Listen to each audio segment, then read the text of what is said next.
আলহামদুলিল্লাহ ওয়াসসালাতু ওয়াসসালাম ওয়া সাহাবি আজমাইন আম্মা বাদ আউযু বিল্লাহি মিনাশ শাইতানির রাজিম বিসমিল্লাহির রহমানির রহিম উদু ইলা সাবিলি রাব্বিকা বিল হিকমা ওয়াল মাউযাতিল হাসানাত ওয়াজাদিলহুম বিল্লাতি আহসান রাব্বিশ ইশরাহ লি সাদরি ওয়া ইয়াসসির লি আমরি ওয়াহলুল উকদাতাম মিন লিসানি ইয়াফকাহু কাওলি। সবাইকে স্বাগত জানাই ইসলামিক সম্ভাষণে। আসসালামু আলাইকুম ওয়া রাহমাতুল্লাহি ওয়া বারাকাতুহু। আল্লাহর দয়া, শান্তি ও রহমত আপনাদের সবার উপর বর্ষিত হোক। আপনারা ইসলাম ও কম্পারেটিভ রিলিজিয়নের উপরে যে কোনো প্রশ্ন করতে পারেন। যদি কেউ প্রশ্ন করতে চান তাহলে করতে পারেন। আসসালামু আলাইকুম। ওয়ালাইকুম আসসালাম ওয়া রাহমাতুল্লাহ। স্যার, কোরআন আমাদের বলছে নামাজ পড়ো, আর নবীজি নামাজের নিয়মগুলো বলে গিয়েছেন যে এই নিয়মে নামাজ পড়তে হবে। তো ইসলামে তাবলীগ করার ব্যাপারে কি কিছু বলা আছে কোরআন অথবা হাদিসে? এমন কোনো কথা কি তাবলীগ নিয়ে আছে? ভাই প্রশ্ন করলেন যে পবিত্র কোরআন আমাদের নামাজ পড়তে বলছে, আর হাদিসে আছে নবী সাল্লাল্লাহু আলাইহি ওয়াসাল্লাম বলেছেন কিভাবে নামাজ পড়তে হবে। আপনি প্রশ্ন করলেন এমন কোন কথা কি আছে যেখানে নবীজি বলেছেন তাবলীগ করতে হবে? আপনি কোরআন পড়লে দেখবেন পবিত্র কোরআনে এমন অনেক আয়াত আছে যেখানে ধর্মপ্রচার নিয়ে বলা হয়েছে, এমন অনেক হাদিসও আছে। এগুলো আমাদের গাইডলাইন।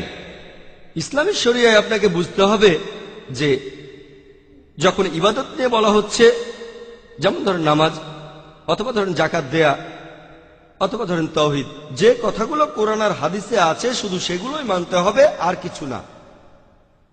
কোরআন আর হাদিসে যা বলা আছে শুধু সেটুকুই মানতে হবে। এগুলো বাদে যেসব কথা কোরআন অথবা সহিহ হাদিসে নেই, আল্লাহ বা নবীজি বলেননি, সেগুলো ভুল। যেগুলো বলা হয়েছে সেগুলো ঠিক। ইবাদত বাদে অন্যান্য ক্ষেত্রগুলোতে কোরআন হাদিসের যে সম্পর্কে বলা হয়েছে এটা হারাম, সেটা বাদে অন্য সবকিছু হালাল। তবে ইবাদতের ক্ষেত্রে ইবাদত করার প্রসঙ্গে যেটা বলা হয়েছে সেটা ফরজ, যেটা বলা হয়নি সেটা নিষিদ্ধ। এটা ইবাদতের ক্ষেত্রে। ইবাদত বাদে অন্যান্য ক্ষেত্রগুলোতে, যেমন কি কি খাবেন, কি কি পড়বেন, কিভাবে কথা বলবেন, আর ধর্মপ্রচারে যেটার অনুমতি নেই সেটা হারাম। যেটা বলা হয়েছে ফরজ সেটা ফরজ অথবা মুস্তাহাব, এছাড়া উল্লেখ করা হয়নি কিন্তু অনুমতি আছে। সেটা হয়তো প্রকারভেদে হতে পারে ফরজ, অথবা সেটা হয়তো হতে পারে মুস্তাহাব, উৎসাহিত করা হয়েছে, অথবা সেটা হয়তো হতে পারে মুবাহ, অথবা নয়তো মাকরুহ। যেটাকে বলা হয়েছে হারাম সেটা হারাম, সেটা নিষিদ্ধ। যেটাকে হারাম বলা হয়নি সেটা হালাল, অনুমতি আছে। এবারে এগুলোর মধ্যে সেটা হতে পারে ফরজ মানে আবশ্যিক, অথবা হতে পারে মুস্তাহাব, উৎসাহিত করা হয়েছে, অথবা হতে পারে মুবাহ অর্থাৎ ঐচ্ছিক, অথবা হতে পারে মাকরুহ, অনুৎসাহিত করা হয়েছে, বিভিন্ন হাদিসের উপর ভিত্তি করে। এখন দাওয়া বা ধর্মপ্রচারের ক্ষেত্রে দেখবেন বেশ কিছু গাইডলাইন দেয়া আছে কোরআনে আর হাদিসে। কোরআন ও হাদিসে বেশ কিছু নির্দেশনা আছে। যেমন ধরেন লেকচারের শুরুতে যে আয়াতটা বলেছিলাম, সূরা নাহলের 125 নম্বর আয়াতে আল্লাহ তাআলা আমাদের বলছেন, উদু ইলা সাবিলি রাব্বিকা বিল হিকমা ওয়া মাউযাতিল হাসানাত ওয়াজাদিলহুম বিল্লাতি আহসান। মানুষকে তোমার প্রতিপালকের পথে আহ্বান করো, হিকমত ও সদুপদেশ দ্বারা তাদের সাথে তর্ক করো এবং তাদের যুক্তি দেখাও সবচেয়ে উত্তম আর গ্রহণযোগ্য পন্থায়। এটা হলো দাওয়া বা ধর্মপ্রচার সম্পর্কে পবিত্র কোরআনের একটা গুরুত্বপূর্ণ আয়াত। মানুষ কিভাবে বুঝবে সেটা আলাদা হতে পারে। কিছু লোক বলতে পারে যে হিকমা মানে নরম সুরে বলা, কেউ যাতে আঘাত না পায়। অনেকেই কোরআনের এই আয়াতকে উদ্ধৃতি দেন। একসময় শেখ দিদাত যখন স্টেজে উঠতেন লোকজন বলতো হিকমার সাথে বলেন, পরোক্ষভাবে লোকজন বলছে কঠিনভাবে বলবেন না। কোরআন কিন্তু এমন কথা বলছে না। কোরআন বলছে মানুষকে তোমার প্রতিপালকের পথে আহ্বান করো হিকমত ও সদুপদেশ দ্বারা। তাহলে কোরআন বলছে হিকমত আর সদুপদেশের কথা। এখানে কিছু মানুষ ভুল বুঝতে পারে। তারা ভাবতে পারে যে হিকমত আর সদুপদেশ মানে সবসময় নরম। এটা হতে পারে, বেশিরভাগ সময় নরম থাকবেন, তবে একেবারে 100% নরম থাকলে হবে না। কোরআন বলছে হিকমত আর সদুপদেশ। আর যেটা এক সময় হিকমা, অন্য সময় সেটা হিকমা নাও হতে পারে। এটা পরিস্থিতির উপর নির্ভর করে। আর লোকজন আমাকেও বলে, যখন লেকচার দিতে যাই আমি অমুসলিমদের উদ্দেশ্যে, লেকচারের আগে বলে জাকির ভাই হিকমার সাথে বলেন। পরোক্ষভাবে আমাকে বলছে জাকির ভাই নরম করে, খুব কঠিন করে বলবেন না, আক্রমণ করবেন না। আমি বলছি না যে হিকমা মানে আক্রমণ করা।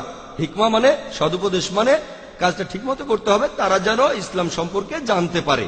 আর আপনারা যদি এই আয়াতের প্রসঙ্গটা দেখেন, সূরা নাহলের 125 নম্বর আয়াতের প্রসঙ্গটা, এটা হচ্ছে কয়েকটা আয়াত আগেই 120 নম্বর আয়াতে বলা হয়েছে যে নবী ইব্রাহিম আলাইহিস সালামের মধ্যে রয়েছে উত্তম দৃষ্টান্ত তার মানে ইব্রাহিম আলাইহিস সালামের জীবনটা তোমরা দেখো কিভাবে ধর্ম প্রচার করছেন।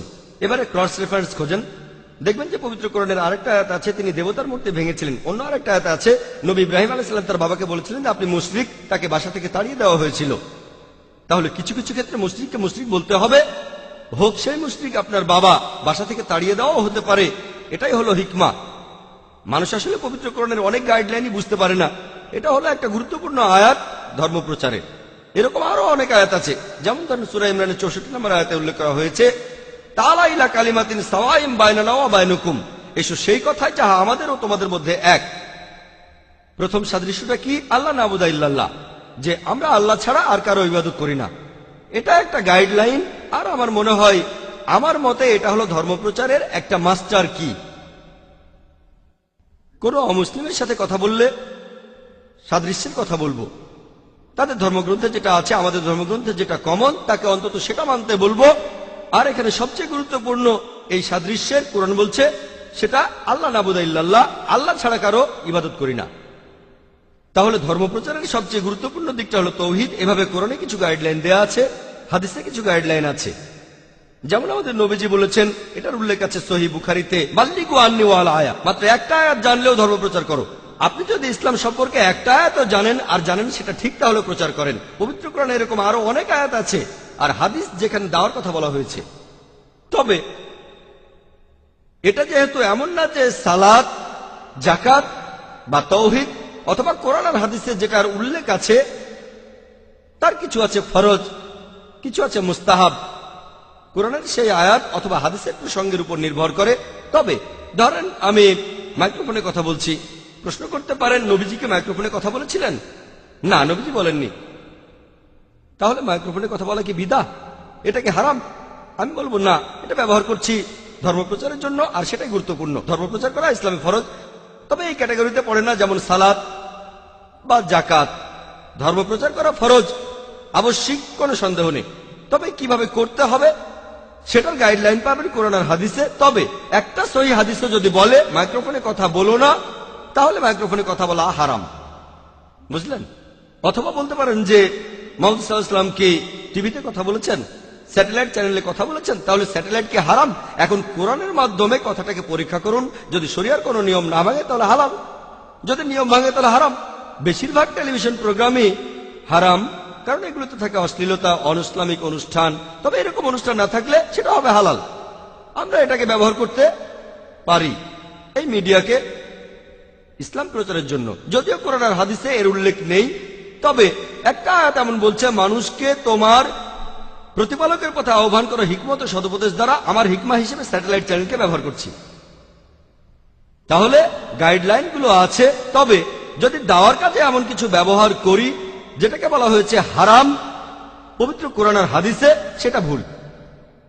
আপনি এখানে সালাত সম্পর্কে যেটা বললেন, সালাত ইসলামের 5টা স্তম্ভের মধ্যে একটা, অথবা ইবাদতের মধ্যে একেবারে প্রথম সারির।